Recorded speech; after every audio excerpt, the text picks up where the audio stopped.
muchísimo a Jordi que haya hecho de puente. Hacía mucho tiempo que queríamos que estuvieras aquí, presencial. La importancia de que haya listas a final de año de los mejores libros que incluyan libros de América Latina y de España, algo que aquí ocurre poco, menos de lo que debería, y que allí casi no ocurre nunca, porque básicamente las listas de los mejores libros argentinos en Argentina son de libros argentinos, en México de libros mexicanos, etc. Es decir, para los que creemos en lo transatlántico, es muy interesante, muy importante que exista el librerío, que exista gente como Claudio o escritores como Samantha Schweblin, que pertenecen a un tipo particular de escritor argentino, que es el escritor argentino que no vive en Argentina. Lo cual... Estaba dándole vueltas, piensen que esto fue hace más o menos 2 años atrás, y no sé si les pasó a ustedes con su ciudad, pero en Buenos Aires fue el boom de los drones. Y fue bien curioso porque a mí personalmente me pasó que vi por primera vez partes de mi ciudad a las que supuestamente era muy cercana, tipo el paredón que recorría todos los días para ir a la secundaria, pero de pronto veías el otro lado y decías, ah, esto es lo que había del otro lado. O sea, lo que me di cuenta es que creemos que circulamos con mucha libertad por nuestras ciudades, pero si te lo pones a pensar, es relativo. Hay muchas zonas donde no podés circular. Y son zonas, o sea, a veces estás a 2 metros de distancia de lugares que van a ser negros toda tu vida. De hecho, vamos a hacer un trabajo de investigación, vamos a ver cómo llamamos a este aparato, ¿no? Y entonces pensé, o sea, lo que pensé es, ¿qué quiero que transmita el nombre de este aparato? Y pensé, bueno, quiero que sea algo popular, quiero que suene a popular, quiero que suene a barato, quiero que suene a yankee, pero también a chino o a japonés. Quiero que suene a algo que en realidad ya conoces, que ya lo escuchaste de algún lado. Me puse a googlear Kentucky, que era la palabra que tenía hasta ese momento, y parecía responder a todo esto. Y me di cuenta que, por ejemplo, había un caballo muy famoso en Rusia, que se llamaba Kentucky, que parece que fue muy querido por los rusos. Había una ciudad en Australia que se llamaba Kentucky. Los rifles de frontera que se usaron en Estados Unidos, en no me acuerdo qué guerra, le llamaban los Kentuckys. Es una palabra muy japonesa porque tiene, yo no sé nada de japonés, pero me explicaron que consonante, vocal, consonante, vocal. El propio hecho que escribas en Berlín y seas de Buenos Aires, has dicho, en mi ciudad llegó los drones, llevas 5 años viviendo en Berlín, pero tu ciudad era Buenos Aires, y la dislocación es un tema fuerte en la novela, mucha gente no vive del lugar de donde proviene, etcétera, es un tema muy en toda la novela. ¿Cómo trabajaste ya previamente eso, ¿no? El hecho de que hubiera tantas tramas, tantos personajes, tantos lugares. ¿Tenías mapas? ¿Tenías esquemas para no perderte? ¿Trabajaste primero una historia y la fragmentaste? ¿O fueron creciendo todas a la vez? ¿Cómo fue el trabajo más artesanal? Tenía un mapa, fue inevitable. ¿Sabes por qué? Lo que más me problematizó, lo que más me mareó, fue el tema de las zonas horarias. ¿Entender?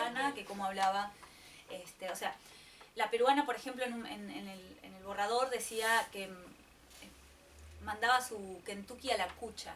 Un peruano no sabe lo que es la cucha, ¿no? Entonces empecé lo que hice fue, cuando entendí qué territorio iba a recorrer cada uno de estos Kentuckys, digamos que asigné un lector a cada una de esas historias. Entonces, por ejemplo, la historia de los chinos, la historia esta de amor de los 2 Kentuckys que viven enfrentados en la casa de los hermanos en Lyon, la iba leyendo mi editora china. La historia de Perú la iba leyendo Diego Treyes, por ejemplo, que es peruano, que es un escritor peruano. La historia... ¿Qué más tenemos? Tenía mi editor en Zagreb, también iba leyendo la historia de Grigor. Y era increíble, había cosas, por ejemplo, en un momento Grigor se compraba una natilla en vez de yogur, ¿no?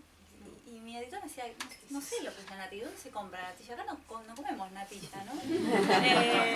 Claro, es difícil porque te estás metiendo en mundos que la realidad es que no los conoces. Tenés que dar esa sensación de que te moves muy holgadamente, pero en realidad podés pisar el hielo en cualquier momento y no sabés, no por esta cuestión que habló Jordi del tema de las mascotas, ¿no? Que me parecía muy importante. También por el lenguaje lo de las mascotas.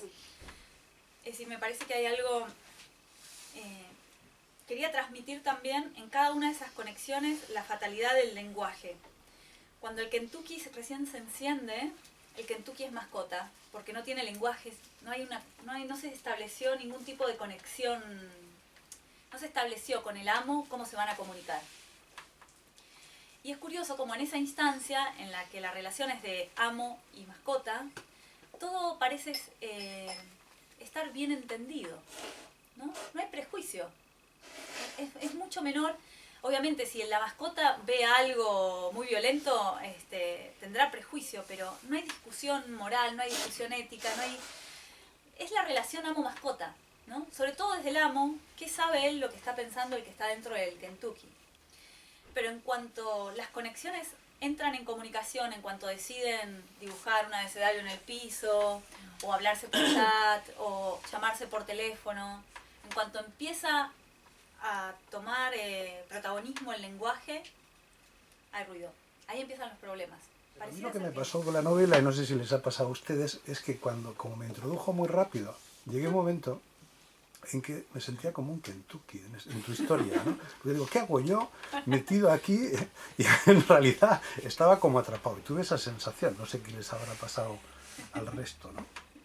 Y entonces decía, bueno, y luego tenía mucha curiosidad, o sea, al mismo tiempo decir, ¿cómo puede ser el desenlace de esta red de situaciones, ¿no? Y por si alguien no lo leyó, me parece que la resolución me parece magistral. Lo que me pasaba con el final es que me daba cuenta que todo el tiempo tenía la tentación de caer en una trampa, y me parece que es una trampa de género.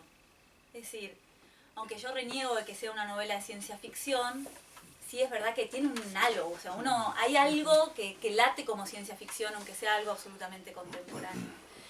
Y hay algo en el género que te pide todo el tiempo, bueno, haces este planteo, ¿cómo explota? ¿No? O sea, la ciencia ficción explota al final, o sea, es siempre el final del mundo, ¿no? O sea, todo es... Y me resistía muchísimo a eso y me costaba salir de ese lugar por el género, pero me resistía porque lo que yo pensaba es, esto no va del Kentucky, esto va de las relaciones humanas. Entonces, De hecho, habéis dicho los dos la palabra red, que es muy importante, ¿no? Porque es una novela en forma de red. No se puede leer en clave de 3 actos o 5 actos, sino que trabaja mucho la horizontalidad y de pronto el final era un reto, porque es un final cerrado, pero todo lo demás sigue abierto. dije, agarré los 10, 20 mejores cuentos que yo pensaba que había leído hasta ese momento y pensé, bueno, ¿qué tienen estos cuentos que no tienen los demás? O sea, ¿por qué termino estos cuentos y me quedo temblando y mi cuerpo no puede más con esto y termino este otro y no me pasa nada? Si yo puedo explicar esto desde una teoría personal, entonces estoy en cero con todos. Con el maestro universitario y también con el granjero. Y entonces ahí empezó todo.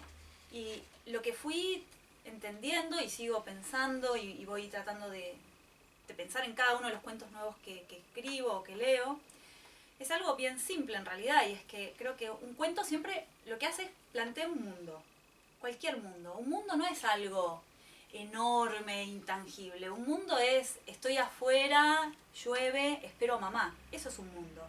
O sea, yo digo esas palabras y ustedes dicen, ok, estoy afuera, llueve. Posiblemente invoquen sensaciones de haber estado afuera mientras llueve, elijan una vereda en la cual están parados. O sea, hay un montón de cosas que invocan las palabras, que son solo de ustedes. Es la magia de la literatura, que por ejemplo no tiene el cine.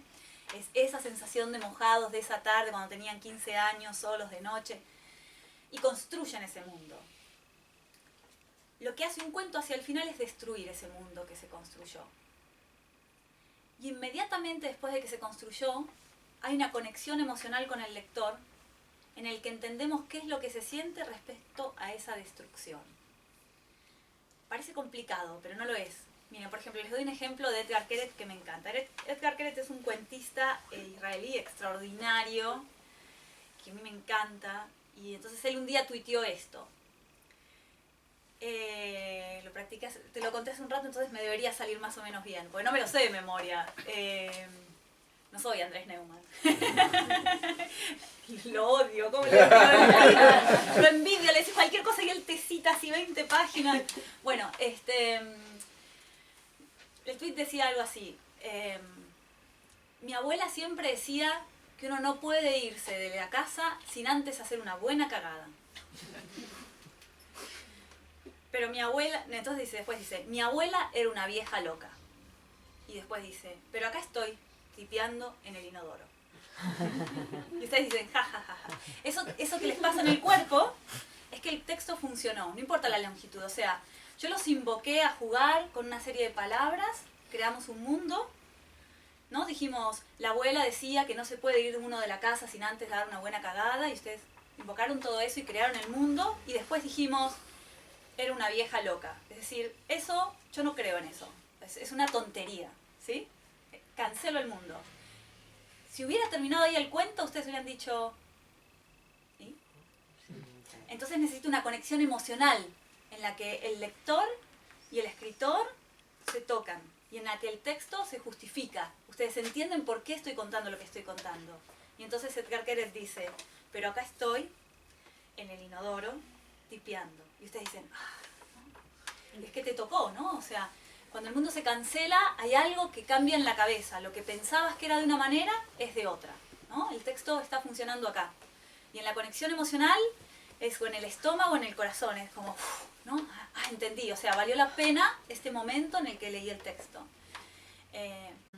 Yo creo que justamente para que funcione ese fantástico, para que funcione, ni siquiera es fantástico en Kentucky, pero para que esa extrañeza sea absolutamente creíble, necesito un mundo o sea, liso como una pista de hielo, en el sentido de que todo tiene que sonar hipernatural y posible, ¿no? Vale. Porque si no creas esa posibilidad, ¿qué es lo que rompes? O sea, ¿qué rompes cuando aparece el fantástico, Vale. ¿no? Se me ocurrió la idea, o sea, la idea concretamente se me ocurrió en el colectivo en Buenos Aires cuando estaba yendo a cenar con mi papá, a almorzar con mi papá. Entonces llego al almuerzo y le digo, mira papá, se me ocurrió todo esto. Y no se me había ocurrido como una idea literaria, no pensaba, qué bueno esto para una novela. Nunca pensé, porque a mí no me interesaba la tecnología, era un mundo como que no lo asocié con lo literario para nada. Solo pensé, qué curioso esto que no existe. Entonces, mira papá, ¿cómo puede ser que no exista esto? Entonces le conté que era un Kentucky y todo. Y mi papá me miraba y me dice, bueno, eso hay que registrarlo ya. Dice, hay que hacer esto, hay que hacer lo otro, hay que ir a este otro lugar. Entonces me explicó, pero claro, él es programador, ¿no? Entonces viene todo, y parece que es muy difícil registrar algo, pero de verdad difícil, porque vos tenés que demostrar que no existe, tenés que presentar planos, es un máster que tenés que hacer. Y entonces cuando mi papá me dijo todo eso, le dije, no, papá, o sea, no me interesa. Entonces él me miró y me dijo con muchísima resignación, así la resignación de, bueno, tengo un hijo tonto, me dijo, bueno, escribí una novela.